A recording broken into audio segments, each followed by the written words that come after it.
Mololo. Jésus. Votre layo, la qui se montre.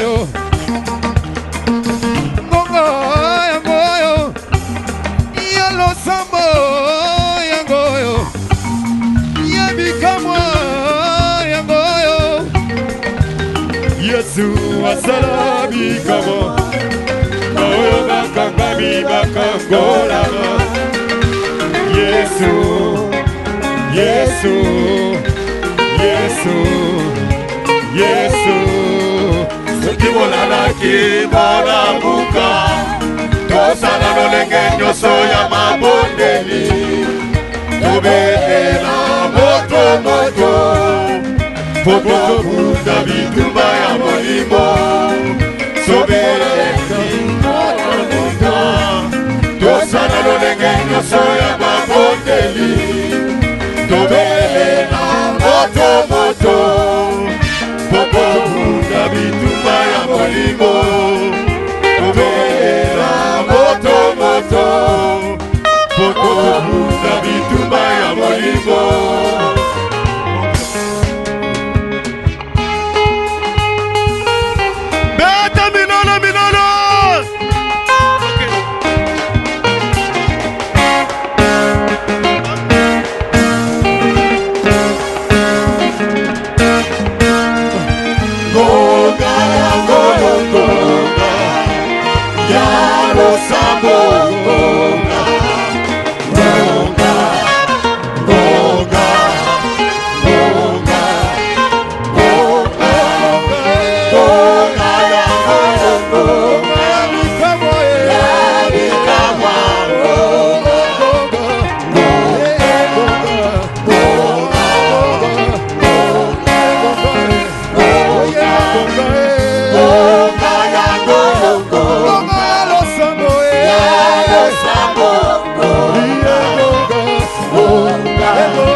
Yakosenga na Nzambe, likambo ya motuya. Yakosenga na Nzambe, likambo ya motuya. Soki maladi dekonanga okobika, soki mokakata muyeba yokokangwama, bokozi ya likolo ezali mpona yo. Ekolo Yesu yaka konga yoko konga losambo losambo konga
Nazotuna ba mama basawa. Biso yeye na présence ya Yesu. Nazotuna ba mama basawa. Biso yeye na présence ya Yesu. Allez, Boussana, Boussana, Boussana, Boussana, Boussana, Boussana, Boussana, Boussana, Mama, Boussana, Mama, Boussana, Beta mololo.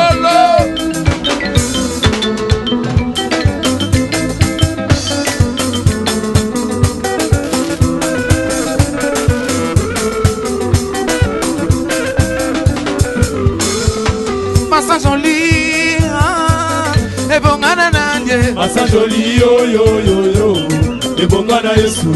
Tobinela, yeah, tobinela nanye. Tobinela yo yo yo yo, tobinela Yesu. Bana mokandi bazali. Biso yeye na présence ya Yesu. Bana Petroni bazawa. Biso yeye na présence ya Yesu. Bana Petroni bazali. Biso yeye na présence ya Yesu.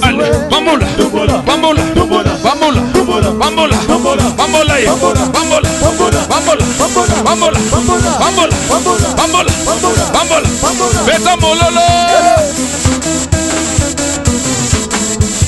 Bamona ko beba nanga, bamona pe ko bonga nanga ye, bamona esheke nanga, bakomona ko to mama nanga, nazar jila pote. Azoba lusanga ye, nazar jila pote. Azopesa nga fombe, ai nazar jila pote. Azoba lusanga ye, ai nazar jila dive pote. Baluka, baluka, baluka, baluka, baluka, baluka, baluka.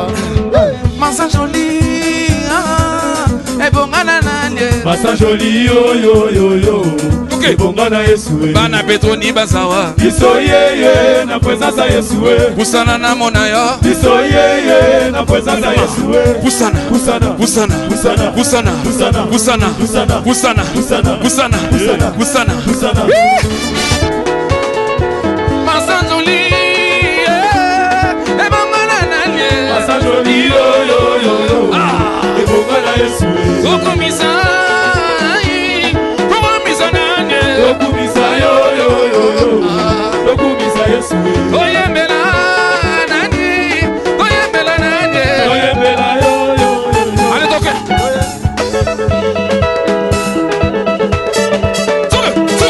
Célèbre, célèbre, célèbre. Soko binite, satisfait. Soko binite, satisfait. Soko binite, satisfait. Soko binite, satisfait. Allez bina bina bina bina bina bina bina. Bona Yesu, allez bina. Bona Yesu, bona Yesu, bona Yesu. Esa bona.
Nazamo pepe ngai mwana Nzambe.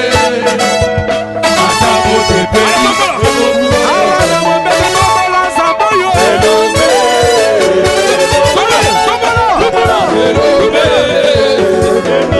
Zama Petroni. Allez Zama Petroni. Oh Nikisa Babeli. Allez, Somola.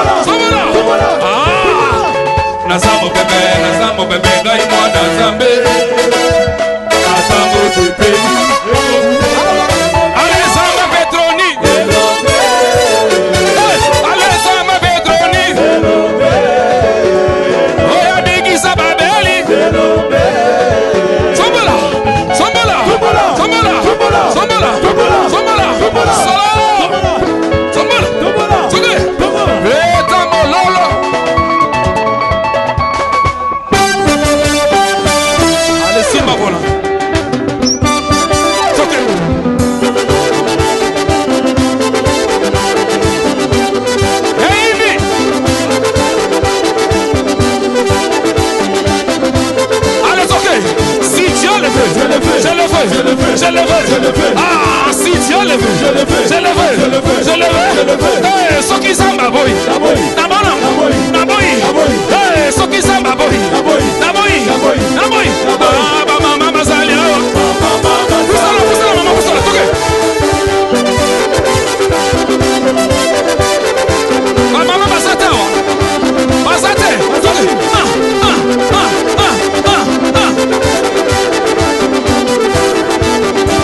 Allez, toke. Ah, si Dieu le veut. Je le veux. Ah, si Dieu le veut. Je le veux. Hey, Soki Samba boy. Nabona. Naboy. Hey, Soki Samba boy. Nabona. Naboy. Ah, Bachene Bazanya.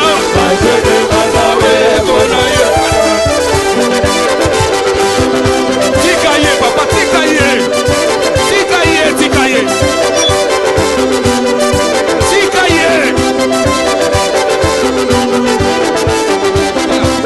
Allez, toquez.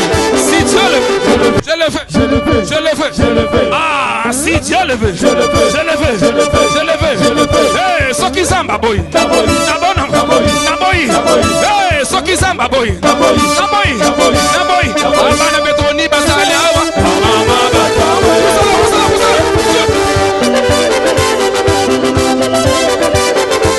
Aïe, tempo.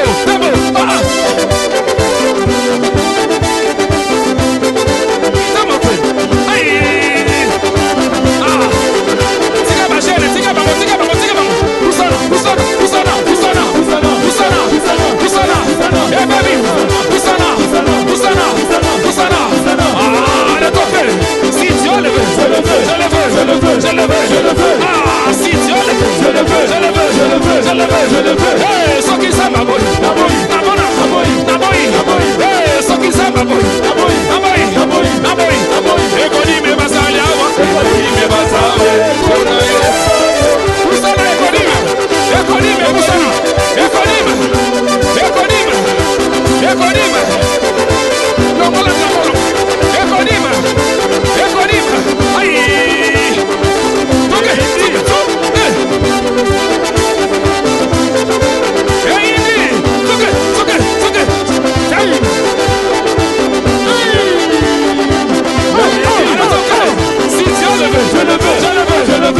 Je le veux. Ah, si Dieu le veut, je le veux. Hey, Soki Samba boy. Naboy. Hey, Soki Samba boy. Naboy. Ah, Bachene Bazalia.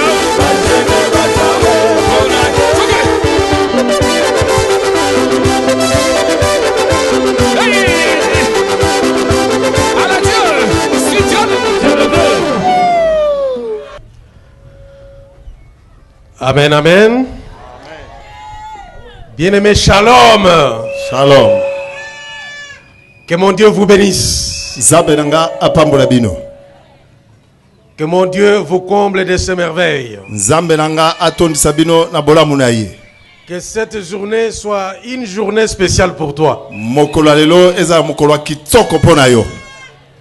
Que tu partes d'ici avec quelque chose de la part du Seigneur.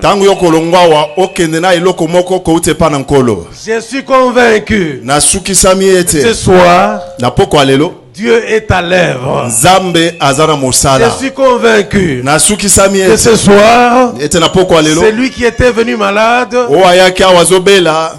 rentrera sauvé. Amen.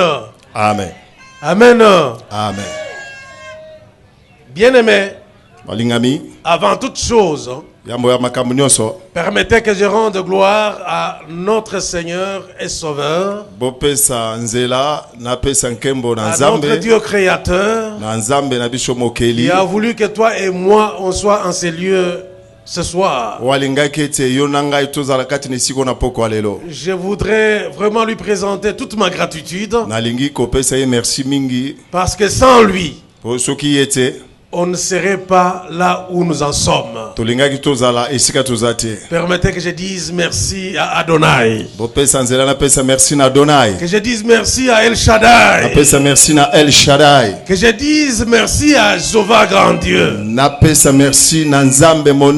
Lui qui a qui est au contrôle de toutes choses. Lui qui a la planète Terre dans sa main. Je lui dis grand merci pour tout ce qu'il est en train de faire. Bien-aimé, au nom de la servante de Dieu, la prophétesse Petroni Mukandi,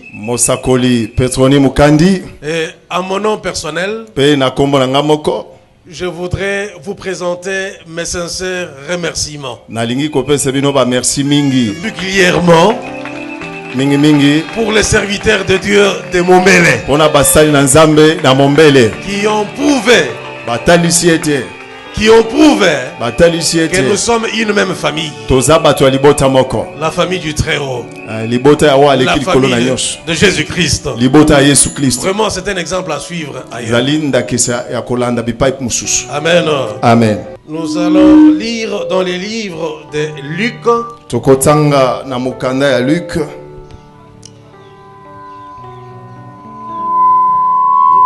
Luc chapitre 4. Luc 4.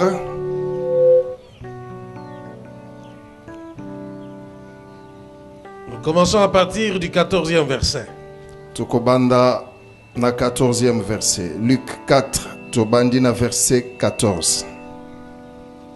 Luc 4, verset 14 jusqu'au verset 21. Luc 4, 14 tina 21. Nous lisons au nom de Jésus-Christ. Amen.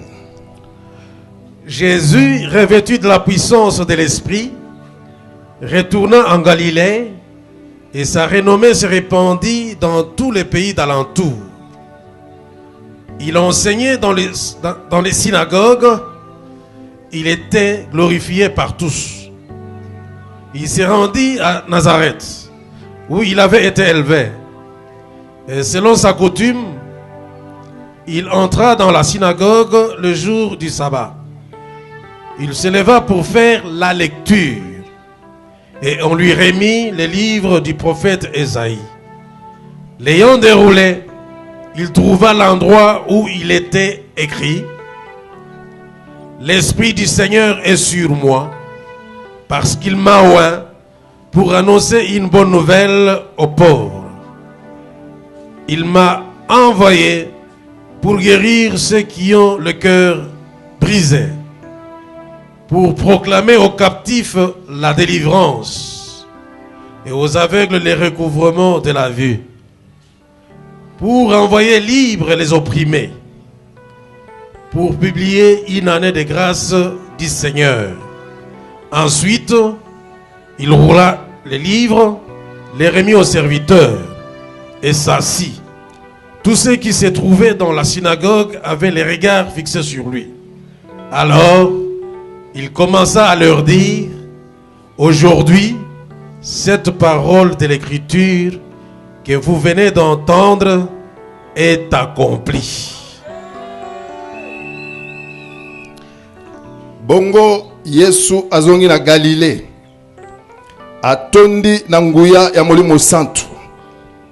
Sango na ye etamboli bipai nyonso na mboka wana. Azaki kotea na bandako ya lisanga, pe batu nyonso bazaki kokumisa ye. Yesu akendaki na Nazareth epai ye akolaki. Na mokolo ya kopema akoti na ndako ya lisanga ndenge amesana. Atelemi pona kotanga mikanda ya Nzambe. Bongo bapesi ye mokanda ya prophète Esaïe. Afungoli yango pe azwi esika o bakoma boye: Molimo ya nkolo akiteli ngai. Nkolo aponi ngai pona mema sango malamu epai ya batu bakelela. Atindi ngai nayebisa na batu ya boloko ete bakobimisa bango, pe na batu bakufa miso ete bakomona lisusu. Nasilisa pasi ya bato baza konyokwama, pe nasakola ete tango ekoki oyo nkolo alingi kolakisa bolamu na ye. Nasima Yesu akangi mokanda wana, azongisi yango na mosali ya ndako ya lisanga pe afandi. Batu nyonso bazalaki na kati ya ndako ya lisanga batali ye nyer. Bongo Yesu abandi koloba na bango boye. Nzambe akokisi makambo oyo lelo. Bobele na tango nazalaki kotangela bino yango. Amen. Amen. Acclamons la parole du Seigneur.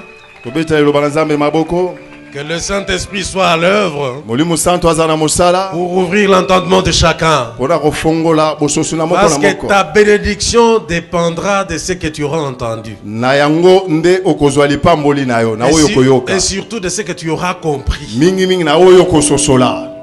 Amen. Amen. Bien-aimé, le Seigneur m'envoie vous dire que chacun de nous doit savoir que Jésus-Christ est sauveur. Est-ce que tu peux dire Amen? C'est que Dieu a vu qu'il y a un problème. C'est que Dieu a vu qu'il y a des gens qui sont en péril. Dieu a vu que quiconque entendra cette parole, sa situation va changer. Et il nous a demandé de le faire particulièrement à Mombele. C'est qu'à Mombele, il y a un problème. Alléluia. Amen. Alléluia. Amen. Et ce n'est pas pour rien que Jésus-Christ est appelé Seigneur. Bien-aimé, avant de partager avec vous la pensée de Dieu ce soir, il y a quelque chose qui me passe par l'esprit. Quand nous venions à Mombele, et pendant que nous étions en train de construire l'église, les bruits couraient de partout. Qu'est-ce qu'il croit? Il va construire une église à Mombele. On ne lui a jamais parlé de Mombele. Est-ce que Mombele est un endroit où construire une église vraiment? Vous savez ce que je répondais? Où est-ce que vous voulez qu'on construise l'église? Et certains, pendant qu'on construisait, venez jeter un coup d'œil. Une église comme celle-ci pouvait être construite à Gombe, pouvait être construite, je ne sais pas, à Lingwala, ou je ne sais pas, à Bandal. J'ai dit partout là, à Gombe ou Bandal. Leur âme ou leurs âmes ont quelle couleur? Est-ce qu'à Mombele il n'y a pas d'âme à sauver? Donc on ne peut pas sauver quelqu'un à Mombele. Alléluia. Amen. Vous voyez comment les gens de ce monde marchent, ne comprennent pas les choses de Dieu. Je voudrais dire encore à quelqu'un que Dieu aime Mombele. Dieu connaît la situation des gens de Mombele. Dieu sait que ses enfants sont à Mombele. C'est pourquoi il m'envoie vous dire que Jésus-Christ est sauveur. Alléluia. Amen. Jésus signifie Dieu qui sauve. Christ signifie oint. Mais dans le passage que nous venons de lire, qui dit que l'Esprit de Dieu m'a oint, dans certaines traditions, on dit l'Esprit de Dieu m'a désigné. Alléluia. Amen. Bien-aimé, Jésus, comme d'habitude, comme un tout juif qui se respecte, est entré un jour dans les synagogues, les lieux où on adorait Dieu. Et ils avaient l'habitude de faire la lecture de la parole de Dieu. Il a déroulé les rouleaux. Il est tombé sur le passage d'Ésaïe 61. Il disait que l'Esprit de Dieu m'a oint. L'Esprit de Dieu m'a désigné. Alléluia. Pourquoi? Parce qu'il y avait un problème. Jésus est venu juste pour résoudre certains problèmes. Je pense que beaucoup d'entre nous vont se retrouver dans les mêmes problèmes. Ou se retrouvent dans les mêmes problèmes. Et je voudrais d'emblée te dire qu'il y a la solution pour toi. Ne te décourage pas. Ta vie doit changer. Amen. Amen. Il dit que l'Esprit de Dieu m'a oint, ou l'Esprit de Dieu m'a désigné. C'est moi qui suis envoyé. Parce qu'il y a un problème. Pour résoudre certains problèmes. Il dit, pour proclamer, il m'a envoyé pour guérir ceux qui ont le cœur brisé. Bien-aimés dans le Seigneur, nous vivons un temps particulièrement difficile. Les temps où tout le monde se lamente. Certains ne sont pas sûrs du lendemain, sauf ceux qui croient en Jésus. Parce qu'à ceux-là, ils peuvent dire qu'à chaque jour suffit sa peine. Je voudrais dire à quelqu'un que tu as tout intérêt à connaître la volonté de Dieu. La volonté de Dieu, selon 1 Timothée 2. 1 Timothée 2, verset 4. La volonté de Dieu est que tous les hommes soient sauvés.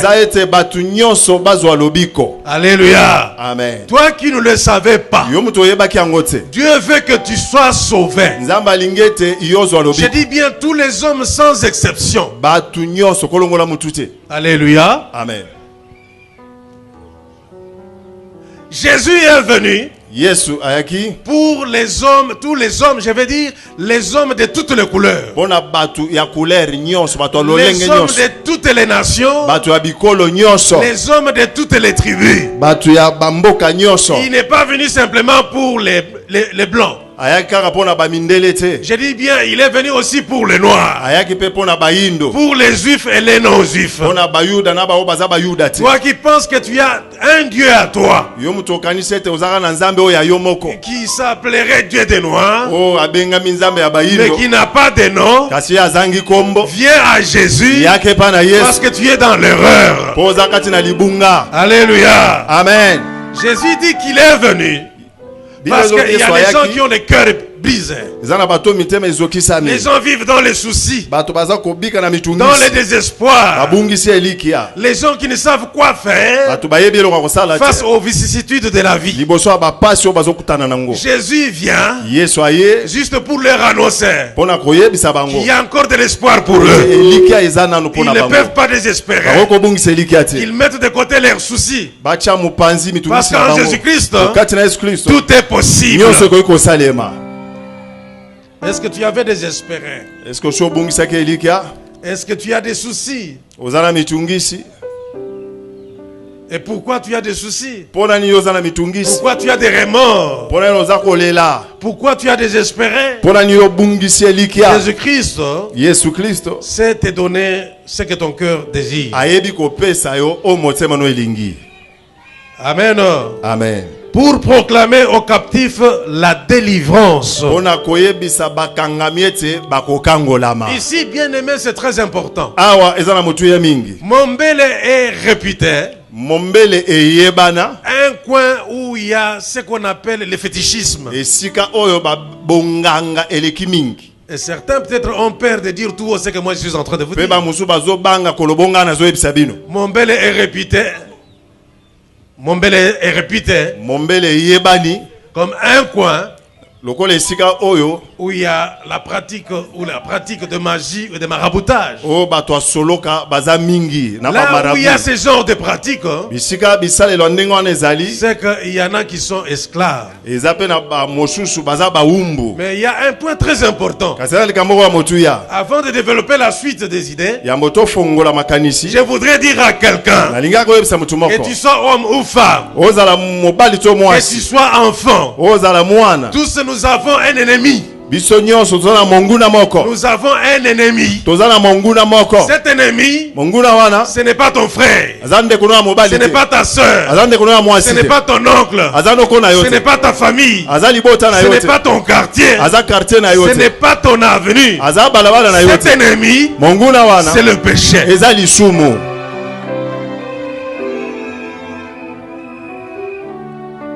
Je dis bien encore que cet ennemi s'appelle le péché. abi monguna wana kombo na ye lisumu Le péché lisumu te met en inimité avec Dieu. donc ezotia yo na bokabwani na nzambe Le péché lisumu empêche la main de Dieu ezopekisa loboko na de nzambe faire quelque chose dans ta vie. esala eloko moko te na bomoi na yo Le péché lisumu fait que dans tes plaintes et tes gémissements, ezosala ete na kolelalela na yo l'oreille de Dieu soit sourde pour entendre. litoi na nzambe ekangama eyokaka te Et nous devons faire face à cet ennemi-là. esengeli totelemela monguna wana Alléluia. amen J'étais en train de parler de mon bel. na banda kolobela mombele Bien aimé, balingami là où il y a ce genre de pratique, bisika bisalasala bongo c'est que ezali quelque part, esika moko il y boye a aussi les esclaves. baumbu mpe bazali Alléluia.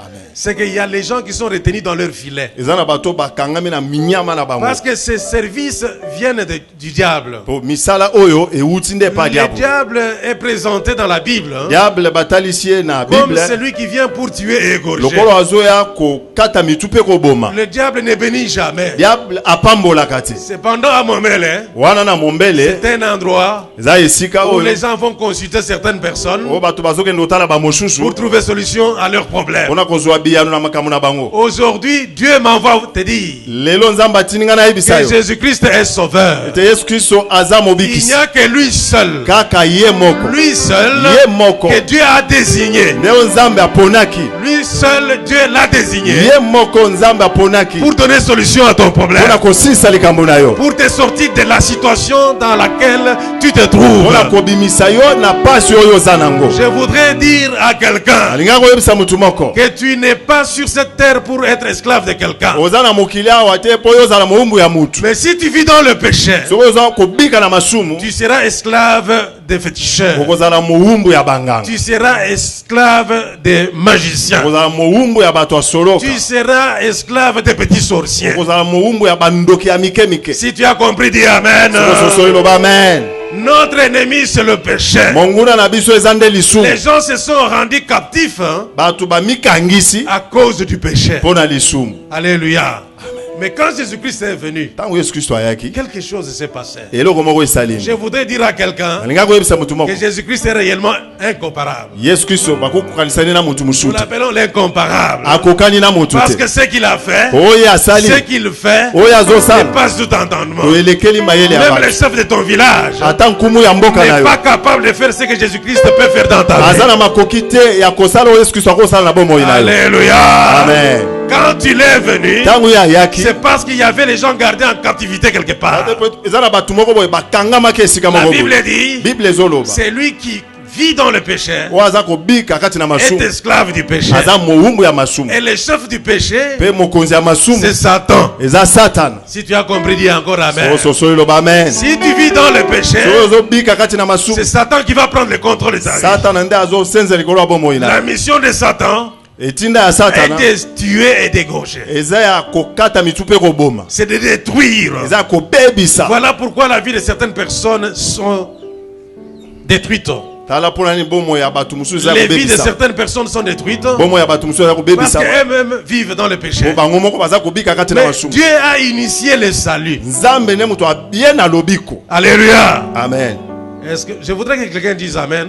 nalinga motu moko aloba amen Dis encore Amen. loba amen lisusu Dieu m'envoie vers vous Nzambe atindi ngai epai na bino. pour vous dire qu'il a initié le salut. Mpona koyebisa bino ete ye aye na lobi. Il a donné un moyen, Apesi makoki. un chemin par lequel Nzela oyo vous pouvez sortir des difficultés. na yango nde bokoki kobima na pasi. Vous pouvez sortir des souffrances. Bokoki kobima kati na minyoko. Ce chemin-là, Nzela wana c'est Jésus-Christ de Nazareth. eza Yesu Kristo wa Je Nazareth. te demande de l'applaudir encore plus fort. Nasengi na bino bobetele maboko. Amen. Amen. Pour rendre libres les captifs. Mpona kokangola bakangami. Quand Jésus est venu, Tango Yesu ayaki, qu'est-ce qu'il a fait, bien-aimé, nini asalaki pour molingami? libérer ceux qui étaient en captivité? Mpona kokangola bao bakangamaki. Jésus a pris ta place. Yesu azwaki esika na ye. Jésus a pris ma place. Yesu azwaki esika na ye. Jésus a donné sa vie. Yesu apesa ye bomoi na ye. Il a pris ton problème Azwaki likambo na yo avec beaucoup de considération. na motu ya mingi. Il a dit, c'est mon problème. Abeza likambo na Je vais nga me charger de ces dossiers. na komema mukumba o. Alléluia. Amen. Et parce que tu étais prisonnier quelque part, Lokola ozaki mokangami na boloko voilà esika ce moko. que Jésus a fait. Tala o Yesu asali. Il a payé le prix. Afuti motuya. Le prix qu'il a payé Motuya oyo afuti a fait que ta dette soit payée. esali ete nyongo na yo efutama. Alléluia. Amen. Pour avoir avorté je ne sais pas combien de fois, Lokola osopaki bazemi soki mbala boni. voilà l'amende qu'il doit payer. Tala oyo esengeli kofuta lokola etumbu. Il doit être retenu captif Esengeli bakanga ye na boloko autant d'années bambula et boye. voire même à perpétuité. Pe akoko kangama pe ya Mais libela. quand Jésus est venu, Kasi tango Yesu ayaki il a pris ta fiche. azwi mokanda na yo. Alléluia. Amen. Il a pris l'acte Azwi mokanda dont l'ordonnance te condamnait. oyo banda kokatelo etumbu. Il a vu toutes ces amendes. Atali babitumbu nyonso wana Il a bakomi. payé un grand prix. Afuti motuya ya Il a makasi. donné son sang Apesi makila na pour que ye. tu sois libéré. Oyo kangolama. Pour que tu sois libéré. Oyo kangolama. En Jésus-Christ, Kati na Yesu tu Kristo. es réellement libéré. Kangolami ya En solo. Jésus-Christ, Kati na Yesu Kristo. aucun sorcier ne peut mettre sa main sur toi. Ndoki moko te akoki kosimba En bomoi na yo. Jésus-Christ, Kati na Yesu Kristo. aucun féticheur ne peut mettre sa main sur toi. Nganga moko te akoki kosimba bomoi na En yo. Jésus-Christ, bien Kati na aimé, Yesu Kristo tu olinga. es réellement libre. Kangolami ya solo. Pourquoi le 30 juin? Pona nini le 30 juin? Pourquoi le 30 juin? Pona nini le 30 juin? Au Congo, on dit que c'est le jour de l'indépendance. Na Congo bazoloba ete mokolo ya indépendance. Alléluia. Dieu nous envoie à Mombele. Nzambe atindi biso na Mombele. Il dit que le 30 juin, Alobi ete le 30 juin allez à Mombele dire ceci, bokende na Mombele koloba boy. que Jésus-Christ est sauveur. Yesu Kristo aza Est-ce mobikisi. que ça te dit quelque chose, bien-aimé? Ezolobela eloko moko molingami. Parce que nous parlons de l'indépendance dans ce pays. Po tozolobela indépendance na mboka oyo. Qui est indépendant?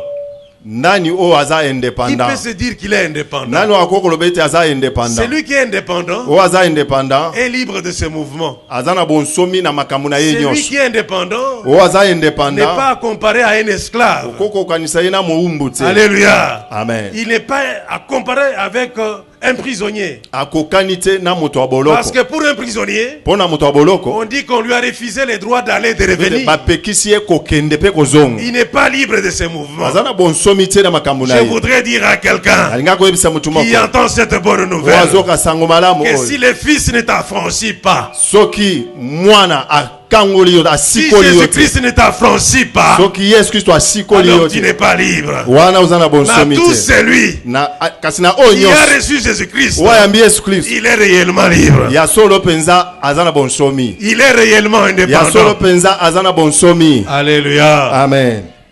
Il ne peut être contrôlé par personne Mutu moko te akoki kosenzela likolo na si ye. ce n'est Dieu lui-même. Soki kaka Nzambe ye moko te. Voilà la bonne nouvelle. Tala sango malamu. Jésus-Christ est venu vers toi. Yesu Kristo ayaki epai na yo. Il y a seulement une petite condition Eza kaka na eloko moko ya que tu kosala devras remplir. oyo esengeli okokisa. Dieu a initié Nzambe abandi. ton salaud. Abandi nde lobiko na yo. salut. Lobiko na yo. Alléluia. Amen.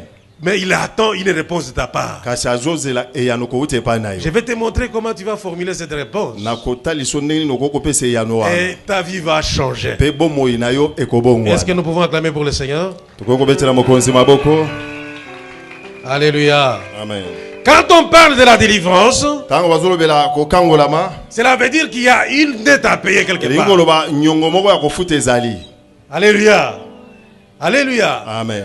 Quiconque vit dans le péché, Oyo nyonso aza kobika na quel que lisumu. soit les noms qu'il porte, Ata kokombo nini aza nango. je vais vous dire quelque chose. Nakoyebisa bino eloko Que moko. quelque part, Esika moko boye. il a une dette. Aza na nyongo. Il n'y a que Jésus Kaka Yesu qui a payé cette dette-là. nde afuti nyongo wana. Comment a-t-il payé cette dette? Nde nafutaki nyongo wana. Il a accepté Andimaki. d'aller à la croix. Okende ne kulusu. Une mort humiliante. Liwa ya soni. La mort de la croix. Liwa ya ikulusu. Il a été humilié. Bayokisaki Il a ye été soni. flagellé. Babetaki ye fimbo. Pour que toi, Po ete pour yo que ta situation change. olikamono ebongo wana. Alléluia. Amen. Cette situation était due au péché. Likambo wana eutaki nde na lisumu. J'étais en train de dire Na bandaki koloba que ete Jésus a payé ta dette. Yesu Kristo afuteli yo nyongo. Est-ce que quelqu'un peut dire Mutu moko akoki que koloba. Jésus-Christ a déjà payé ma dette? Yesu Kristo asi afuteli nga nyongo. Dis à celui qui est à côté de toi Loba na mutu aza pembeni na que yo. Jésus-Christ a déjà payé ma dette. Yesu Kristo asi afuteli nga nyongo. Alors si Jésus a déjà payé ta dette, Soki Yesu asi afuteli yo on ne nyongo. peut pas te garder à l'endroit où tu étais. Bakoki kokanga bisiko ozalaki te. Si Jésus-Christ a déjà payé ta dette, Yesu asi afuteli yo nyongo. la porte de la prison est ouverte. Ekuka ya boloko efungwami. Je voudrais dire à quelqu'un Nikoyebisa mutu moko. que là où les féticheurs t'avaient placé, Bisika nganga atiaki yo. là où les sorciers t'avaient placé, Bisika ndoki atiaki yo. là où les marabouts t'avaient placé, Bisika marabu atiaki je yo. t'annonce une bonne nouvelle, Azo biso sango malamu. que Jésus-Christ Yesu Kristo a payé ta dette afuteli yo et il nyongo. t'a renvoyé libre. Pe abimisi yo Alors kende. sois libre, Kangolama. sois libre Kangolama. au nom de Na Jésus-Christ. kombo na Yesu Kristo. Alléluia. Amen. Alléluia. Amen. Il continue en disant, Azoko bazoloba. et aux aveugles le recouvrement de la vue. Bao bamonaka te bakomona. Amen, amen. Amen. Bien-aimé dans le Seigneur, Balingami kati na nkolo. qui est aveugle? Nani amonaka te? Nani akufa Il y a les miso? gens qui ont des yeux, Ezana bato baza na miso. mais qui ne voient pas. Kasi bazomona te. Alléluia. Amen. Pour voir, Pona komona. il faut connaître Jésus. Esengeli koyeba Yesu. Parce que seul Jésus est la lumière du O monde. Yesu ye moko nde pole na mokili. Si Jésus n'est pas en toi, Soki Yesu aza kati tu na es yo. dans les ténèbres. Oza kati na molili. Les ténèbres, c'est quoi? Molili eza nini? C'est toute ignorance Ezali kozanga koyeba sur nyonso. Jésus. O etali Yesu Tant likolo na que tu ne Yesu. connais pas encore Jésus, Tangu yo oyebi nanu tu Yesu te. vis dans les ténèbres. Oza kobika kati na Voilà, molili. Jésus vient, Ali Yesu il aye. dit je suis là, Alobi nazao. pour que ceux qui ne voyaient pas Po ete bao babanda komona puissent te. voir. Babanda komona. Alléluia. Amen. Alléluia. Amen. Alléluia. Amen. Bien-aimé dans le Seigneur. Balingami kati na nkolo. Quelle bonne nouvelle, bien-aimé. Sango malamu Toi qui ne balingami. connaissais pas encore Jésus, Yo muto oyebaki nanu Yesu je te. voudrais te dire que toutes ces choses Alikoyebi biso ete makambo ne se nyonso passent qu'en son nom. ezosalemaka na kombo Ça na ne ye. se fait que par lui. Ezosalemaka na Je nzela na ye. voudrais dire à quelqu'un qui m'entend Alikoyebisa mutu moko azolanda nga. qu'il n'y a pas d'autre intermédiaire. Donc mosangisi Il n'y a mosusu pas aza d'autre te. chemin. Nzela mosusu eza te. Toi qui demandes ou qui cherches Marie Yo mutu ozosenga to olukaka Marie. pour qu'elle intervienne pour toi. Oye akotela alobela Je yo. te dis que c'est une erreur. Na biso ete ezali Tu es libunga. dans l'aveuglement. Oza kati na kozipama miso. Marie est morte. Marie akufa. Elle attend la vie éternelle Azozela bomo ya comme seko. tout le monde qui est mort. Lokola batu nyonso oyo bakufa. Alléluia. Amen. Tu n'as pas allé chercher le salut parmi les morts. Okoki kokende koluka lobiko te na bakufi. Je vais te montrer quelqu'un Nakotalisa mutu moko. qui a tout vaincu, O alonga qui nyonso. est allé au-delà de la mort, Akenda koleka qui a liwa. vaincu même la O mort. alonga liwa. C'est Jésus-Christ de Eza Yesu Nazareth. Kristo wa Nazareth. Est-ce que tu peux acclamer pour lui? Okoki kobetele maboko. Est-ce que tu peux encore acclamer pour lui? Okoki kobetele su maboko. Alléluia. Amen.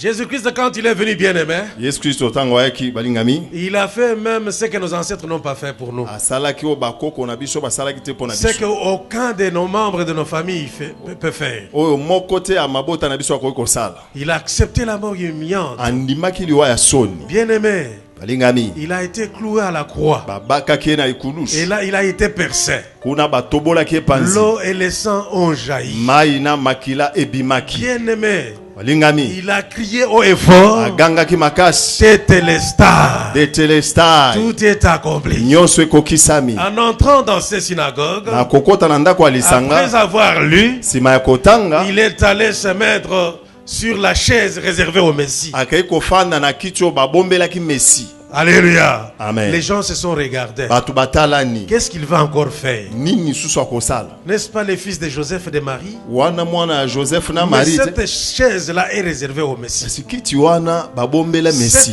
Cette chaise-là est réservée au Sauveur. Kiti wana babombela mobikisi. Qu'est-ce qu'il veut faire? Sikoya linga sani. Il leur dit, Alobi na bango. aujourd'hui, Lelo. cette parole Liloba oyo. que vous venez d'entendre, Obo uti koyoka. c'est accompli. Ekokisami. C'est pourquoi, Yango. c'est pourquoi, Yango wana. à la croix, Na ikulus. il a crié haut et fort, Aganga ki makasi. c'était les stars, Telestar. tout est Nyonso accompli. ekokisami. Tu es heureux, Ozana sengo. toi qui entends cette bonne nouvelle de Yomuto Jésus. kisango malamu oyo lelo. Cette bonne nouvelle de la croix, Sango malamu ya ikulus. c'est à la croix bien Na aimé ikulusu que le balingani. salut est devenu possible. Ne lobiko ezwamaki. Alléluia. Amen. Alléluia. Amen. Si tu ne connais pas Soko yebite. ce que Jésus-Christ a accompli pour toi à la croix, O Yesu Kristo asaleli yo na ikulusu. bien aimé, même un apprenti sorcier va se jouer de toi. Balingami atando ki abandi musala lelo akosakana nayo. Tout a été déjà fait pour toi à la croix. Nyonso basi basalela yo na ikulusu. Tout s'est accompli à la croix. Nyonso ekokisamaki na Les ikulusu. plans du salut Mabongisi ya pour lobi. libérer les captifs, Pona kokangola payer bakangami. toutes les dettes Kofuta banyongo nyonso. pour ta délivrance. Pona kokangola minayo. Jésus l'a accompli à la Yesu croix. akokisi yango na Est-ce que ikulusu. tu vas encore acclamer pour nous? Okoki kobetela ye maboko. Quand on parle de Jésus-Christ comme sauveur, Tango bazobela Yesu Kristo lokola on voit mobikisi. la libération. Bazomona kokangolami. Quand on Kokangola. parle de Jésus-Christ comme sauveur, Tango bazobisa bazoloba Yesu Kristo lokola on voit mobikisi. le rachat. Bazomona kosomba. J'ai dit à quelqu'un Nazomona mutu moko. qui a accepté ce soir, O andimi na poko ou alelo. qui a déjà accepté Jésus-Christ comme O Seigneur, asandimi Yesu Kristo lokola mokonzi. qu'il est racheté Basombi ye. par le sang précieux de Jésus. Na makila moto ya Yesu. Désormais, Kobanda lelo. il est passé d'un camp à un autre. Alongwe na ngambo ake na ngambo mosusu. Est-ce que tu peux dire Amen? Kokoloba amen. Dis encore Amen. Amen. Dis encore Amen plus fort. Loba amen makasi. Oh, quelle bonne nouvelle, bien-aimé. Sango malamu Il molingami. faut que tu te connaisses. Esengeli omiyeba. Sinon, on va t'intimider par n'importe qui. Soki te mutu nyonso akosakana nayo. Oh, à Mombele, O na mombele qu'est-ce qu'il y a de bon là-bas? nini ya malamu eza kuna. À Na Mombele, mombele il n'y a que des Kuluna. kaka bakuluna. Oh, à Mombele, O na il mombele n'y a que des buveurs de ceci ou de cela. kaka bato bamelaka boye bamelaka J'ai boye. dit encore un fort. Nazoloba lisu Au makasi. nom de Jésus-Christ. Na kombo na Yesu Et Kristo. en Jésus-Christ. Tekati na Yesu À Kristo. Mombele, il y a les gens de Na valeur. mombele bato ya motu ya bazali. Jésus est venu te donner de la valeur. Yesu ayo kopesa yo tina. Il a donné son sang pour que tu aies de la valeur. Apesaki makila na ye po yo ozala na On ne tina. parlera plus d'un Kuluna à Mombele. Na mombele bakolobela lisu bakuluna À te. cause de Jésus-Christ. Po na Yesu Kristo. Parce que Jésus les aime. O Yesu Kristo alingi bakuluna. Jésus dit à chacun ce soir Yesu azoba na moko na poko qu'il ale. est venu Aye. pour rendre ton nom grand. Pona kokomisa kombo no monene. Ton nom peut devenir grand dans les bons. Kombo no koma monene na makambo ya malamu. Des Kuluna que tu étais, Kuluna oyo ozalaki. on va t'appeler patron Bakobengo patron avec Jésus-Christ. na Yesu Kristo. Si tu es d'accord avec moi, dis Amen. Ndimi loba amen. Dis Amen encore plus Amen fort. makasi. Jésus-Christ Yesu Kristo est venu libérer, annuler la dette de quelqu'un. ayaki kolongola nyongo ya mutu moko. Qui est longtemps resté esclave. Tikala tango molai moumbu. Accepte Jésus-Christ ce soir. Yesu Kristo na poko alelo. Ta condition va changer. Likambo no ekobongwana. Jésus-Christ apporte la solution Yesu Kristo azoya na biyano. pour quiconque Pona oyo nyonso l'accepte dans sa vie azondimele na bomoi comme na ye. Seigneur et Sauveur. Lokola mokonzi pe Il mobikisi. est écrit, bien-aimé, Ekomami balingami. que si tu confesses de ta bouche Soko otatoli na monoko na que ye. Jésus-Christ est Seigneur Ete Yesu Kristo aza et mokonzi. que tu l'acceptes dans ton cœur, Pe ondimi ye na motema na yo. tu es sauvé. Ozwi lobiku. Est-ce qu'il y a quelqu'un qui croit? Mutu moko azondima.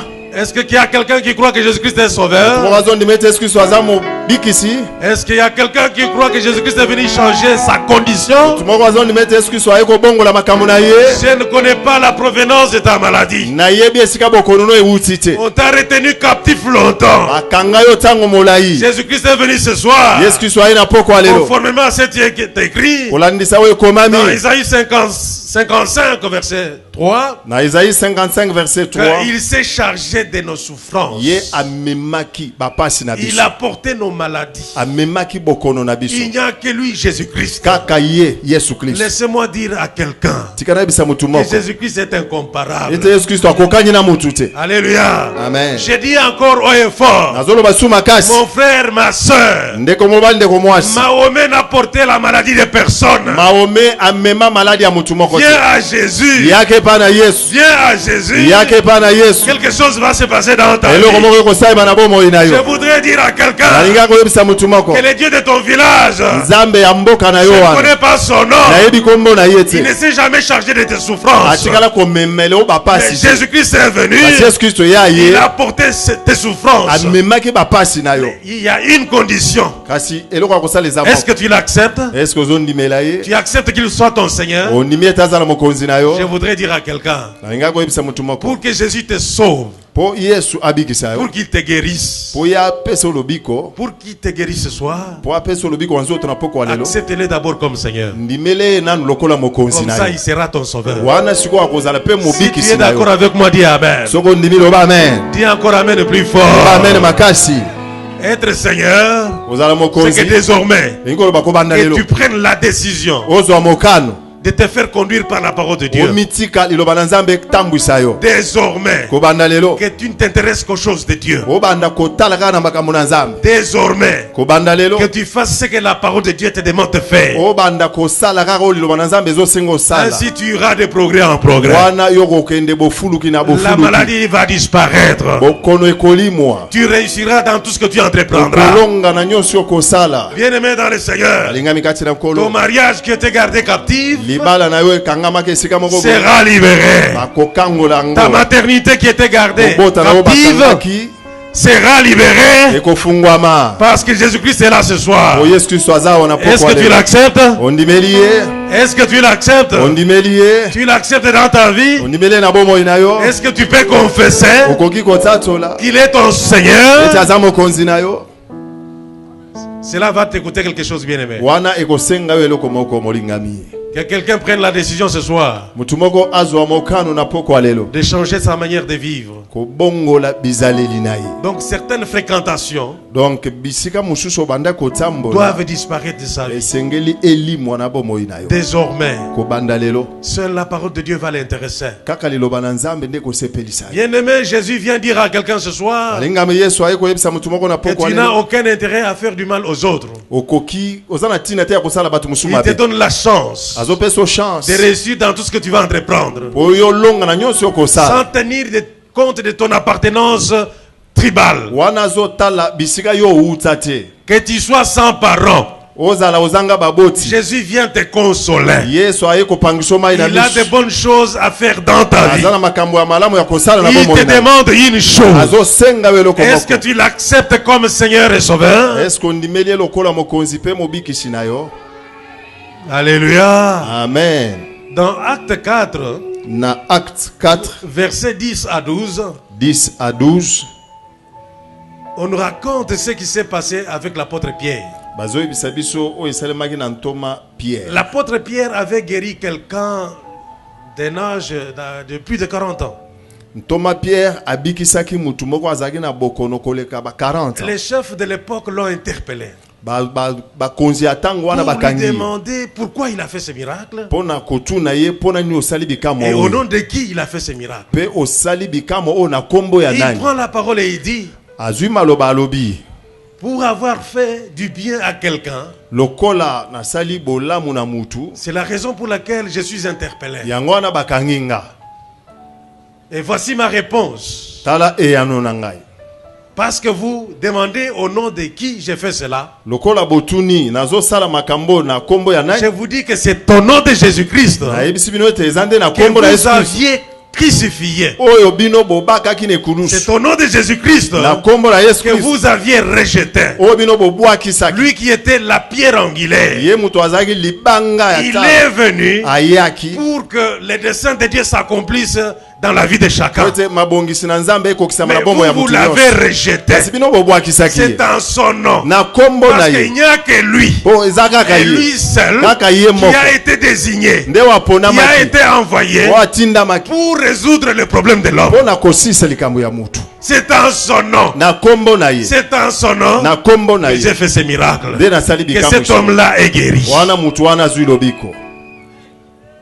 Je voudrais ici attirer ton attention. Nalingi na benda makanisi na Parce yo. que je voudrais terminer par là. Nalingi kosukelao. Ils se sont regardés. Batalani. Mais si les miracles s'accomplissent au nom de quelqu'un, Soki bikambo shezo kokisama na kombo ya mutu. bien-aimé, alléluia.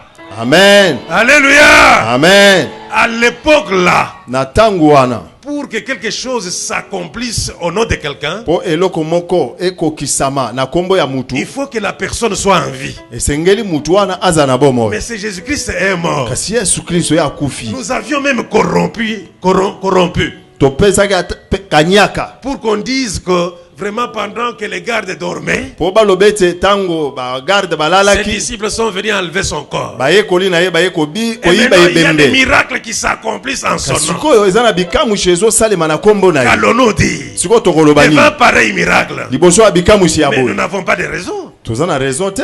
Alléluia. Amen. Il se regarde. Batalani. C'est que Jésus-Christ est vivant réellement. Ya solo penza Yesu Kristo aza na bomoyi. Ils se mirent à le menacer.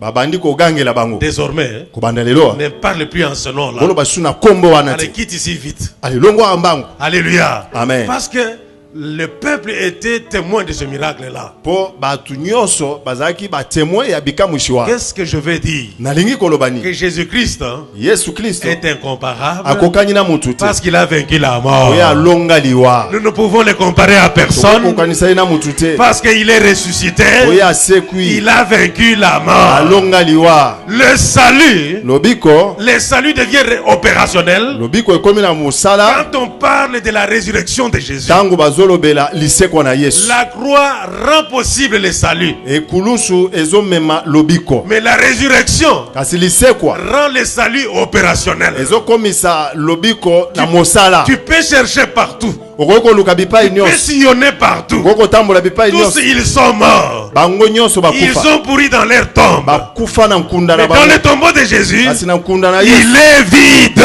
Eza pamba. Il est vide. Eza pamba. Il est ressuscité. C'est quoi? Laisse-moi te dire Tikana yebisa yo. que ceux qui étaient morts dans ta vie Kufaki na bomo ina yo. vont reprendre vie Tekelezonga na bomo. au nom de Jésus. Kombo na Yesu Kristo. Si tu crois, Soko ndimi. si tu l'acceptes, Soko ndimeli. non seulement que tu auras la vie maintenant, Okozwaka lobiko sikoyo te. bien-aimé, Balingami. tu auras ce que les féticheurs ne peuvent pas donner. Okozwa oyo banganga bakopesa te. Tu auras ce que les marabouts ne peuvent pas donner. Okozwa oyo bamarabu bakopesa te. Tu auras ce que même les chefs de ton village ne peuvent pas donner. Okozwa ata oyo bankumu na mboka na yo Tu bakopesa te. auras la vie éternelle. Okozwa bomo ya seko. Est-ce que tu acceptes? Ondimi. Est-ce que tu acceptes? Ondimi. Et tous se sont limités aux choses de ce monde ici. Bango nyonso basukaka na makambo ya mokili Mais oyo. Jésus-Christ Kasi Yesu Kristo est allé au-delà. aleki wana. Il a non seulement donné la vie Apesaki bomo à te. ceux qui l'avaient perdu, Na baoyo mais babukisaki il a yango. encore donné la vie éternelle. Apesi pe bomo ya seko. Est-ce que tu l'acceptes, bien-aimé? Ondimeli ye molingami. Est-ce que tu l'acceptes? Ondimeli ye. Si tu l'acceptes, Ondimeli ye. la vie est entrée en toi. Bomo ekoti kati na Ta yo. condition a changé. Lolenge no la kozala Les chaînes bongwani. sont tombées. Lolo ekwei. De grands changements se sont opérés dans ta Bangona vie. minene esalemi na bomo ina Je yo. déclare haut et fort Atatoli ete. que Jésus-Christ est à mon Yesu mêlée. Kristo aza na Et mombele. mon mêlée doit être sauvé. Mombele esengeli ezwa lobiko. Pour quiconque qui a entendu cette bonne Na nouvelle oyo nyonso ayoki sango malamu et qui oyo. a accepté Jésus-Christ dans sa vie, Yandimeli Yesu Kristo na bomo ina ye. sa vie a changé. Bomo ina ebongwani. Il est passé des ténèbres à la Na lumière. molili aye na pole. Sa vie a changé. Na ebongwani. Désormais, Obanda lelo. désormais, Obanda lelo. tu es devenu citoyen céleste. Okomi mutu na lola. Désormais, Obanda lelo. ton identité a changé. Lolenge na kozala ebongwani. Désormais, Obanda lelo. tu es une personne respectable. Okomi mutu ya limemia. Oh là là, bien-aimé dans le Seigneur, Balingami kati na nkolo. laisse-moi te dire Tikana yebisa yo. que désormais, Obanda lelo. Jésus prend le contrôle de ta vie Yesu azwi contrôle na bomo ina parce yo. qu'il s'est chargé de tes maladies. Oye amemaki bokono na La yo. Bible dit Bible ezoloba. que dans ces maîtrisures, Na bapota na ye. il y a ta guérison. Lobiko no ezali. Tu es guéri Ozwi lobiko. là où tu es, Sika quelle ozali. que soit la provenance de la maladie, Atako bokono eutaki quelle wapi. que que soit l'origine de ta maladie, tu es guéri au nom de Jésus-Christ. Laisse-moi dire à quelqu'un que les affaires que tu faisais, parce que tu as accepté Jésus-Christ, aujourd'hui, tu iras de progrès en progrès. Parce que Jésus t'a affranchi, Jésus t'a libéré. Que mon Dieu te bénisse.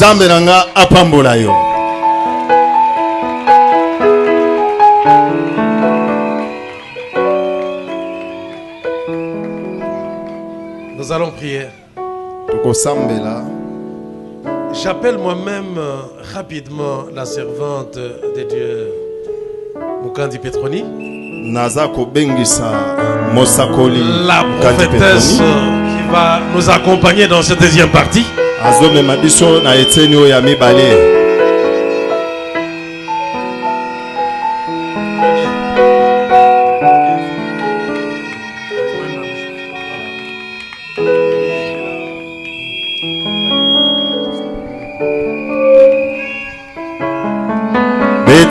peux acclamer pour le Seigneur?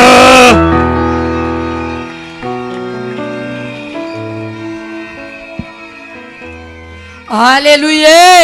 Amen. Nani mokonzi? Nani mokonzi? Soki Yesu aza mokonzi betele maboko makasi. Bien-aimé, Yesu masi aza mokonzi. Yesu aza mobikisi. Biso nyonso tozaki bato ya kokufa. Mutu moko te azalaki na bomoi. Ezaka na mutu moko. Bible lobi ete il est le chemin, la vie et la vérité. Bible ezotalisa biso depuis jardin d'Eden. Mwasi aliaki mbuma tango ayoki yango elengi apesi mobali na ye pe alie bango nyonso mibale basumuki. Lelo soki tozomona pasi na mokili, soki tozomona kufa na mokili, eyaki na nzela ya mwasi oyo aliaki mbuma apesi mobali bango nyonso mibale basumuki bakomaki musika na Nzambe. Bible ezotalisa biso ete kaka na jardin d'Eden Nzambe aye akutanaki na mwasi te me atunaki mobali oza wapi. Mobali alobi ete mwasi oyo opesi ngai alie mbuma oyo opekisaki biso ngai pe nalie yango tobatami. Mutu moko aloba mena bien. Mutu moko aloba mena bien. Zamba tuni mobali oza wapi na batami. C'est-à-dire mobali azaki nesika oyo abanda kokutana na Nzambe. Zamba ya tali amoni ete. Lelo bato ebele bazo profiter pona kolobe ete Zamba zate. Je vous dis la vérité, Zamba zali. Zamba zali na o nyonso azali koluka ye na motema na ye mobimba. Bible ezotalisa biso mwasi aliembuma pesi mobali bango nyonso mibale balie basumuki liboso na Nzambe bakomaki musika na Nzambe. Zamba ye koluka nyama moko abomi ye apesi bango poso ya nyama wana balati pona ko zipa borumbu na bango. Bien-aimé dans le Seigneur, malgré ça mutu azalaki na sengote, malgré ça mutu azalaki na pasi, malgré ça pasi ekotaki na mokili, injustice ekotaki, bolamu esilaki, kolela mitelengano pasi na pasi. Bien-aimé nazoyebisa bino ete mwasi akomaki lisusu na valeur te, et pourtant balaki bango nyonso mibale mbuma. Kaka na kotala na bonsambe Zamba tindi ba prophète atindi bato ebele na mokili yao baye basakoli mutu tandimaki. Bato wana bazalaki incapable ya kobikisa bato. Bato wana babandaki pe kosumuka ndenge pe bato basumukaka. Mutu moko ta alataki likambo ya mutu. Mutu moko ta bandaki kokoka kolata likambo na mutu. Zamba ye kotala lobi non. Cette fois-ci, il faut nga moko natika bokonzi na likolo na yana mokili na kufela moto aya poni mwasi. Mutu moko aloba amen. Mutu moko aloba amen. Aponi mwasi moko kombo na ye Marie. Zamba koti kati na nzoto ya mwasi oyo. Mwasi azalaki na importance te. Mwasi azalaki na valeur te. Mwasi azalaki rejeté. Mwasi azalaki abandonné. Cette fois-là, Zamba koti na nzoto ya mwasi. Zambe oyo azwi nzoto ndenge yo oza na nzoto wana. Nzambe oyo akoli na libumu ya mwasi pendant 9 mois, bien aimé. Mwasi ake kobota aboti mwana otozote ya bino lelo. Jésus-Christ, il est le roi des rois. Jésus-Christ, il est le Seigneur des seigneurs, le Dieu tout-puissant. Bible l'obiete, il est venu parmi les siens bandimela qui était. Est-ce que mutumoko ko loba nanga amen?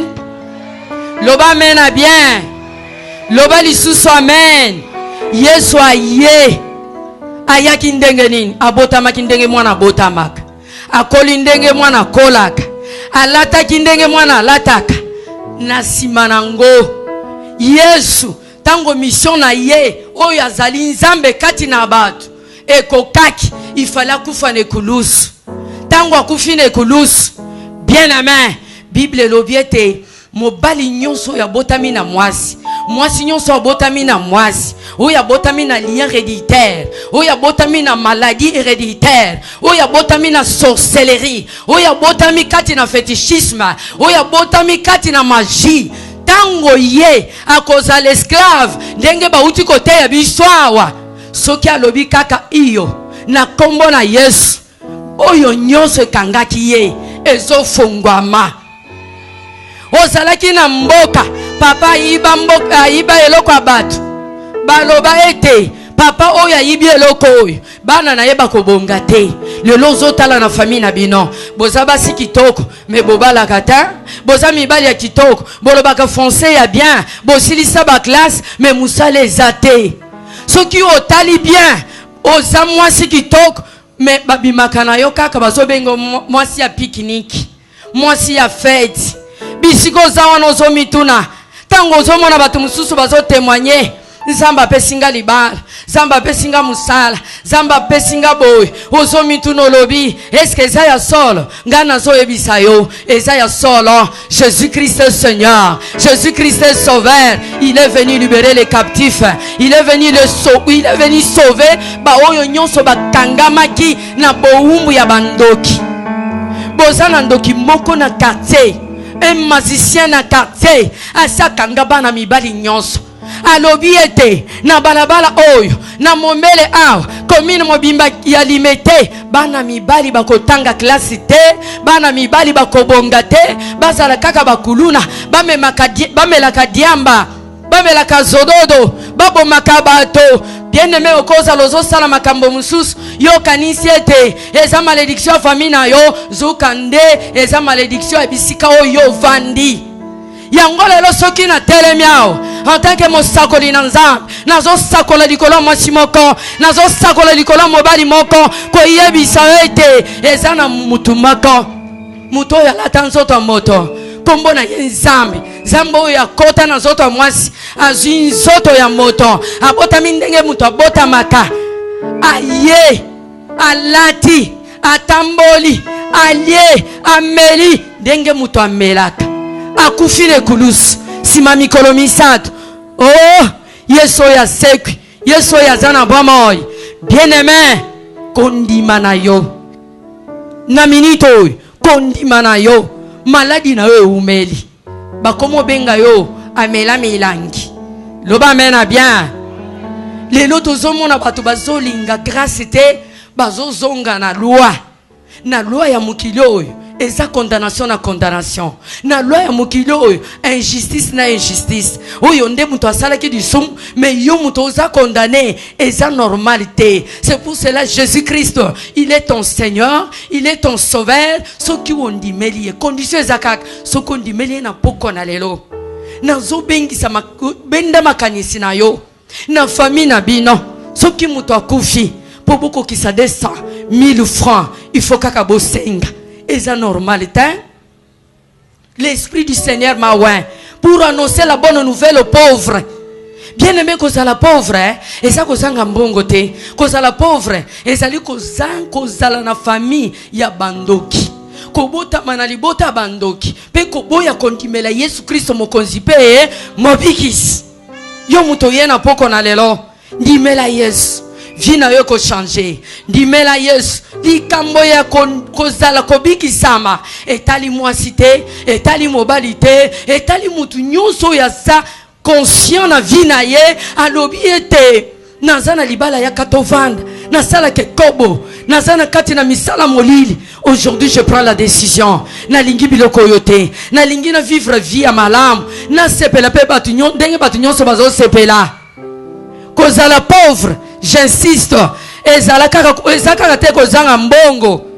Kozala pauvre ezali ete ozana famille ozawana na libala oyo vandi wana mobali ozana ye wana ozobenge chéri. Est-ce aza mobali na yo? Bible lobi ete bana boto sababoti na minito mususu telemi esika wana okimi ndako na bino ozotelengana na nzela ozana papa ozana mama okosala oza mwana etike ozalaki epa noko alobi na yo kobanda lelo longwa na ndako na ngai me na oyebisa yo Bible ezoloba ete soki bisika oyo yo zali okomi na suka ye azali nzambe oyo atelemaka na suka na baoyo nyonso bazali koluka ye. Position na yo eza ndenge nini? Maladi nini oza nango esilaka te? Situation nini oza nango esilaka te?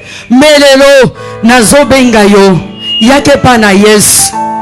Soko ye pa na Yesu maladi na yo ezosila.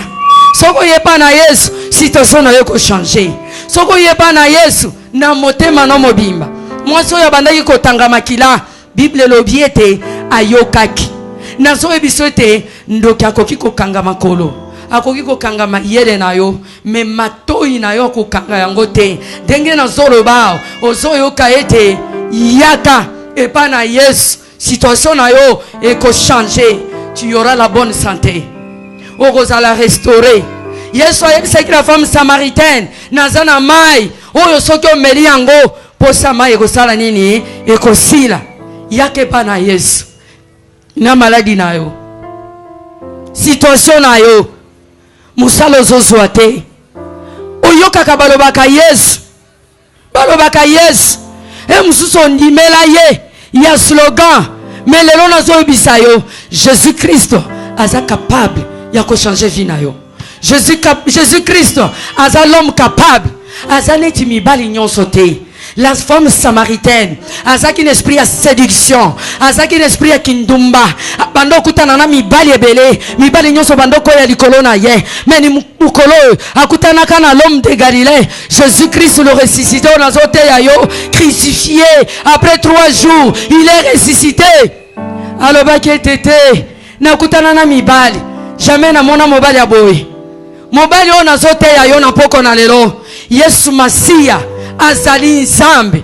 Yesu Masia azali mokonzi na yo aza capable ya ko changer vie na yo aza capable ya ko transformer vie na yo. Yesu soki akoti na vie na yo Bible lobi ete azali susu na ba sacrifice te eza na batu mususu bazokanisa te na kosala ba sacrifice na kokutana na nzambe me na poko na lelo nazobengisa yo yake pa na Yesu. Ozana maladi nini ozana ngo? Maladi ya disumu. Ozana maladi esilaka te ya kindoki. Ozana maladi babwakela yo ozo souffrir pasi ezo sila te lelo ezakaka iyo na yo oui na yo. Denge Bible lobiete que votre oui soit oui, que votre non soit non. Bisiko sawana yakana poko na lelo Yesu akobigisa yo maladi nyonso zanango soko zana sida tumeur tuberculose ata maladi nini ata mbasu Yesu aza capable ya kobigisa yo lelo. Yesu amandate ngao na telema na yebisa yo ke yo bisiko zawana lelo eza mukolo na yo indépendance na yo ezalelo indépendance de na yo ezalelo indépendance ya libala na yo ezalelo indépendance ya mboka ezalelo indépendance ya quartier ezalelo indépendance ya quartier ezalelo soki ondimeli yango yake pa na Yesu yaka bien-aimé nazozela yo yaka akobikisa yo yaka akokangola yo yaka akopesa bomo ya seko, yaka akopesa bonsomi, okozala libre, okozala libre. Liberté oyo kozwa lelo, mututa ya kolongola yo yango. Kimi oyo kozwa lelo, mututa kolongola yo yango. Makasi oyo kozwa lelo, mututa kolongola yo yango. Yango nazo sela yo, yaka to sambela. Nazo sambela sikoyo, pona batu nyonso. Oyo bazondi maete, Yesu Masia abikisak. Nazo sambela pona batu nyonso. Oyo bayebi ete, Yesu Masia, Bible lobiete. Celui qui ne travaille pas ne mange point. Nazo sambela pona mutu nyonso oya botaka te. Nazo sambela pona mutu nyonso oya moni ete akomi na suka. Nazo sambela pona mutu nyonso oyo babondela pona yo olemba melelo leo njo leo zambe na lolo Yesu Masia akobikisa yo, akokangola yo, akopesa bomoy yo mutu akolongola yango te. Nazo sela yo yaka oza maladi yaka liboso awa tosambela tozokende na koshite. Yesu Masia azali mwana na Nzambe, Yesu Masia azali Nzambe, Yesu Masia aza nkumu na bankumu. Soki oya oza maladi yaka ondimela yete, ondima teke yako osala lelo azosala. Yahweh, Yahweh salam, Yahweh salam, Jésus salam lolenge na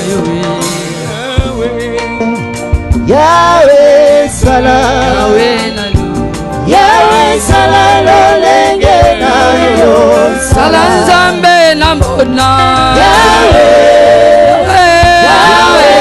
salam, Yahweh na lo na Yahweh salam lolenge na yo, salam biso tomona, Yahweh salam, Yahweh na lo na Yahweh salam lolenge na yo, salam Nzambe na mbona, Yahweh salam, Yahweh na lo na Yahweh salam lolenge na yo, Nzambe na nga zanjo sala Zabelanga zako sala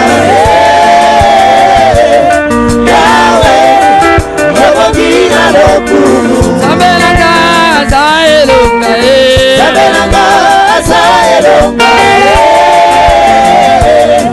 Yahweh Yabogina lokulu Yanga na yo ekosuka Yanga na yo ekosuka awase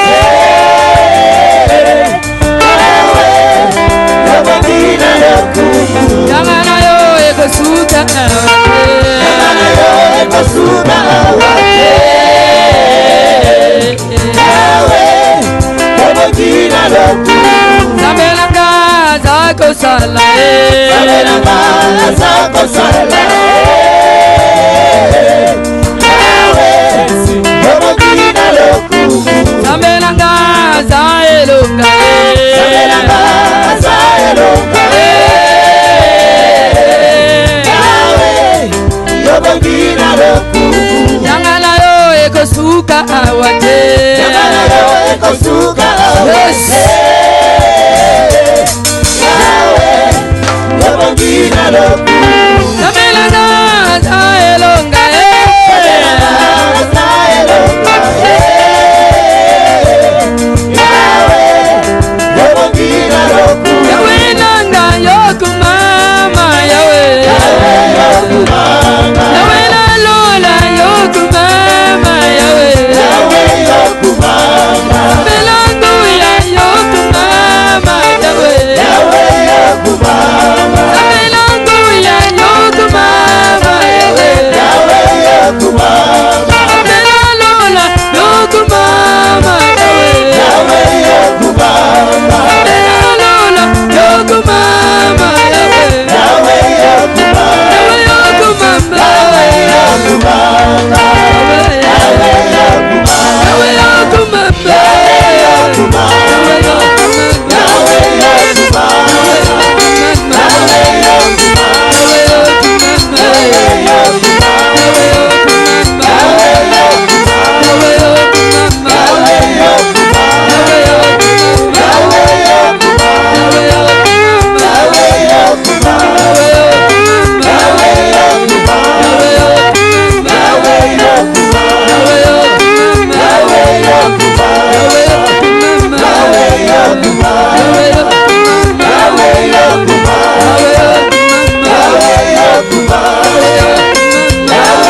bisika ezosala opasi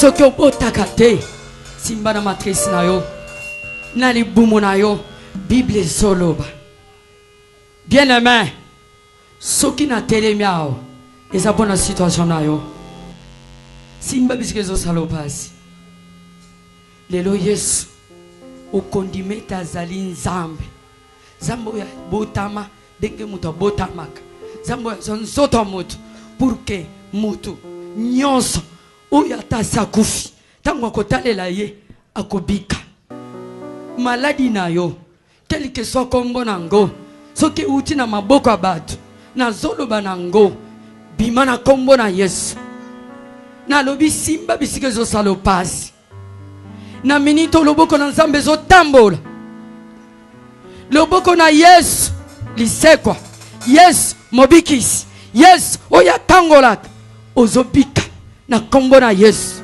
na kombo na Yesu oya kufaka sima mikolo misato aseki azana bamba oyi atabasi bakundaki yo balobi ete yoko kufa sida yoko kufa maladi wana tomona ndenge okosala melelo Yesu alobi yaza mobikisi aza mokonzi na yo aza mobikisi na yo tozo sambela na yo loba ndenge nga na zoloba loba nkolo Yesu loba makazi loba lisusu nkolo Yesu bikisanga bikisanga bikisanga loba lisusu nkolo Yesu nkolo Yesu omoni ndenge ozoloba wana lokondima na yo miyom eko disparaître ezo disparaître maladi ozanango ezo disparaître na kombo na Yesu loba nkolo Yesu kolo Yesu kolo Yesu bikisanga bikisanga bikisanga bikisanga kolo Yesu kolo Yesu kangolanga kangolangai kangolangai kangolangai nalobi simba bisika ezosala opasi okolongola soki nalobi longola kolo Yesu Masiya nayebi ete yo oza lisekwa oza pe bomoi nazobelela yo mokonzi na milimo nyonso simba mitema oyo esili kozokisama simba nzoto oyo esili kokatana bitendi bitendi Nzambe na lola typhoïde malaria sida esili kosukisa nzoto pesa bomoi na nzoto pesa bomoi na nzoto kangola mitema kangola nzoto na kombo na Yesu Kristo nazobenga na milimo nyonso mabe oye kangi nzoto na yo nazobenga na milimo nyonso mabe oye kangi molimo na yo puissance nyonso ténèbre oye kangi nzoto na yo nazobenga nango bima na kombo na Yesu bima na kombo na Yesu bima na kombo na Yesu lobiko efekota lobiko ezokota lobiko ezokota lobiko ezokota kangola mana kombo na Yesu kangola mana kombo na Yesu bika na kombo na Yesu bika na kombo na Yesu bika na kombo na Yesu kangola mana kombo na Yesu kangola mana kombo na Yesu na belelio molimo mosantu molimo na nguya molimo na bwanya Molimo mo santo. Kita. Kita. Kita. Molimo na moto. Kita likolo na moko na moko. Pesa ye bomo ya sika. Pesa ye makasi. Pesa ye makasi. Maladie nyonso disparaître. Na kombo na Yesu Kristo. Na kombo na Yesu Kristo. Na kombo na Yesu Kristo. Na kombo na Yesu Kristo. Na kombo na Yesu Kristo. Longola sikoyo. Sala mouvement we kokaki osala te. Bien-aimé sala. Sala mouvement we kokaki kosala te. Sala mouvement kokaki kosala te. Soko kokaki kosote te sote. Soko kokaki kongunzama te ngunzama. Ngunzama lisusu. Ngunzama lisusu. Zalaka esika wana. Kofana pembeni nayo. Yango ne makasi nangae. Yana kama mbongo nayo. Yango ne esengo nangae. Nalobiete obiki. Totele makawana oye otatoli. Tozana bosa ma témoignage. Sima na ngoto zo sambela lisusu.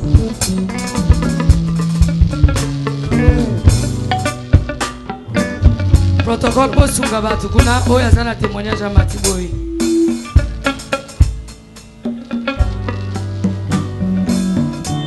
Kasi nangaye yokanga mongongo nayo. Yangonde esengo nanga. Amen. Nazo kumisa munena nzambo alola oya sale linga. Na banda okokope mate suna avandi fona kisape mama kasme. Banda mama abito to simbe sika to bando kapasi. Na vandi tina kangi pe mati mama silisi na pe misu makasi te ona kumisa nzambo. Soki pe mesili sote. Sote lisusu. Tobetela Yesu Kristo mako. Woo! Yako témoigner munene na nzambe. Oyoka soni te.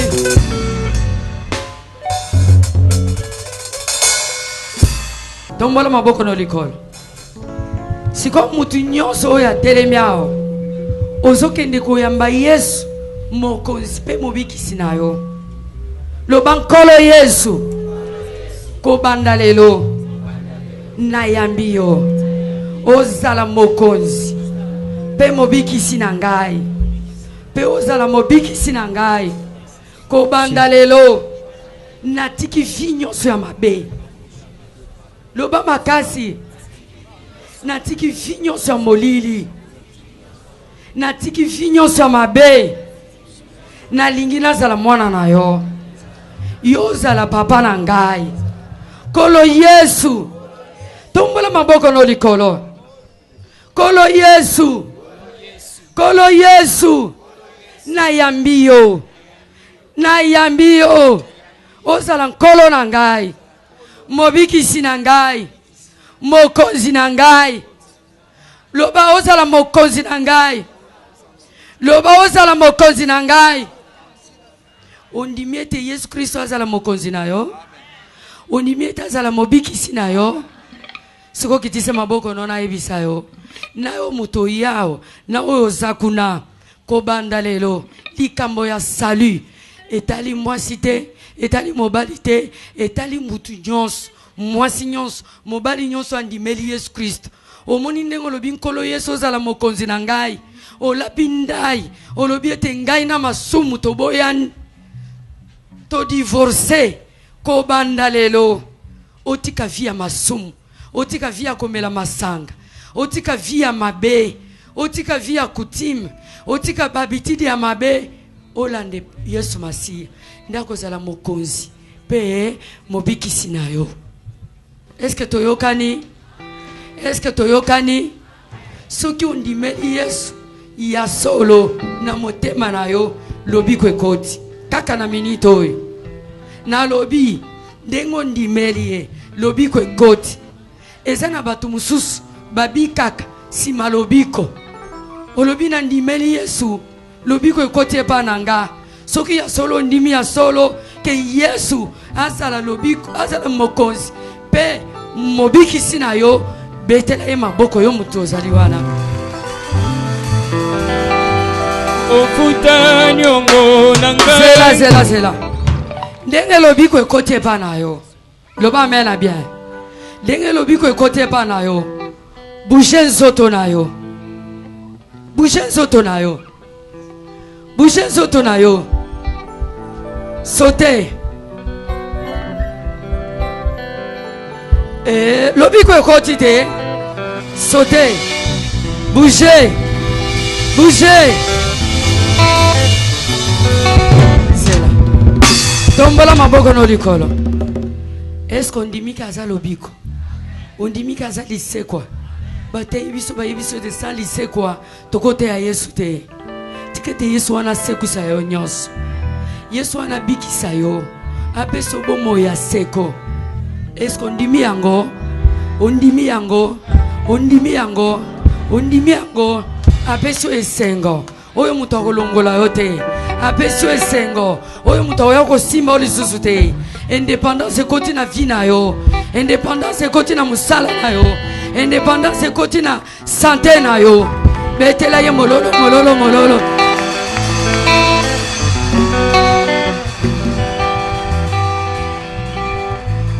Sikoyo yo muto telemiao nini oyo mon frère banda na sero yazana katikati yao oyo alatela maruji kage siga zawa na bando bela nini yo nino Yesu asalilie aloba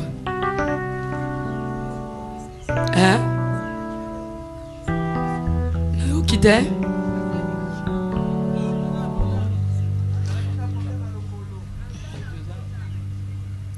ozampota lokolo ubanda utambola te atambolaka simba pota wana ondimete Yesu azali sekwa ondimete Yesu abikisaka ondimete Yesu akangolaka ondimete Yesu apesaka bomoi Yesu wana limbisa yo Yesu wana apetola yo makila na ye petola bomoi na yo soki ondimi yango telema siko normal tambola okende pa frère azao frère wa telemiao osala tour tambola normalement ma soeur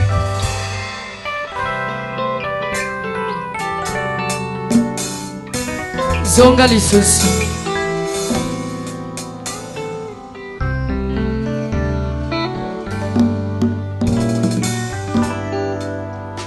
ondimete Yesu abikisaka soki abikisi yo betela ye mololo yo moko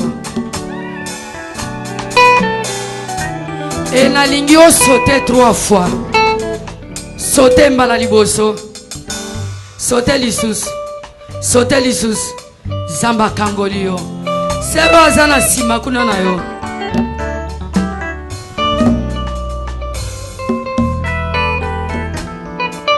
loba nini oyo Yesu asaleli yo na poko na lelo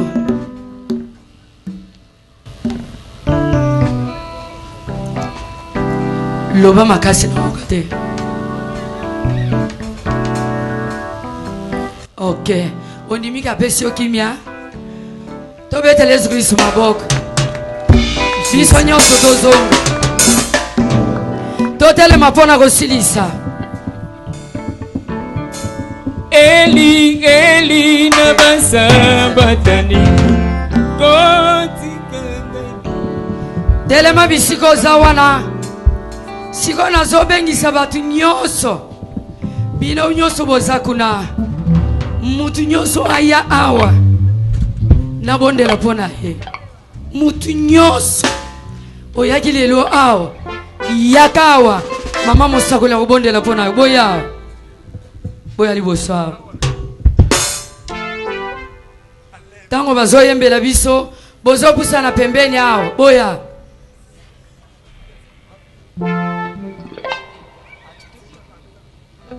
Eli na basabatani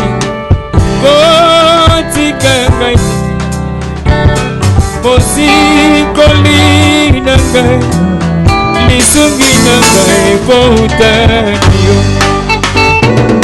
kuna na ekulusu Yesu nyonso ekoki mpona ngai nyonso elonga salela ngai likolo na yo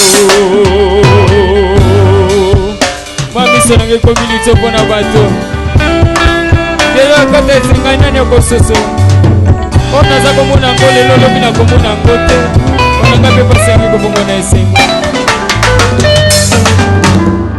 aba papa okokisaka nyonso mokano na yo ekokisama mpona ngai longola soni na ngai ngole kausa bapota na ngai ongola likambo na ngai salela ngai ngolu na yo natali pembeni na ngai Yesu bato mabe bakokuluka tombola maboko no likolo kusana kotoyo likambo na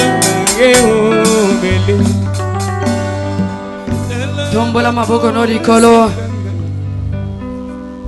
mukolo boye ezalaka mukolo moko spécial oyo nzambe asalaka na basali na ye oyo nzambe alinga kokokisa maloba na ye teme na biso ezali ete Yesu aza mobikisi tika ete Yesu oyo akota na ndako na yo ntango nazosakola likolo na yo yo zoloba amen tika ete Yesu akota na ndako na yo tika ete Yesu akota na lopango na yo tika ete Yesu akota na vi na yo bato nyonso oyo bakokota na réunion na ntina na kombo na yo bamona yo souffrir lelo histoire na bango esila bisika nyonso yo konyata Nzambe na lola pesa yo bisika nyonso yo kokota porte efungwamela yo bisika kokangama Nzambe na lola fongola na kombo na Yesu Kristo na kombo na Yesu Kristo na kombo na Yesu Kristo ba porte nyonso ekangama ke fongwama impossible comme possible banguna no bakoma binyatola makolo na yo oyo nyonso ulinga kobundisa yo akutana na mopanga na Nzambe na kombo na Yesu na kombo na Yesu na kombo na Yesu biso nyonso tozokende kobondela bisiko za wana kangamisi no banda kwa adore Nzambe yebisa Nzambe mpona makambo minene akosala na mao tozobanda mois de juillet Nzambe asalelo makambo minene azo restaurer libota na yo azo restaurer santé na yo tobondeli na kombo na Yesu Kristo na sengi tolu na yo kati na bomona na kangami na pasi yo ne mobikisi nanga na sengi tolu na yo kati na bomona na kangami na pasi yo ne mobikisi nanga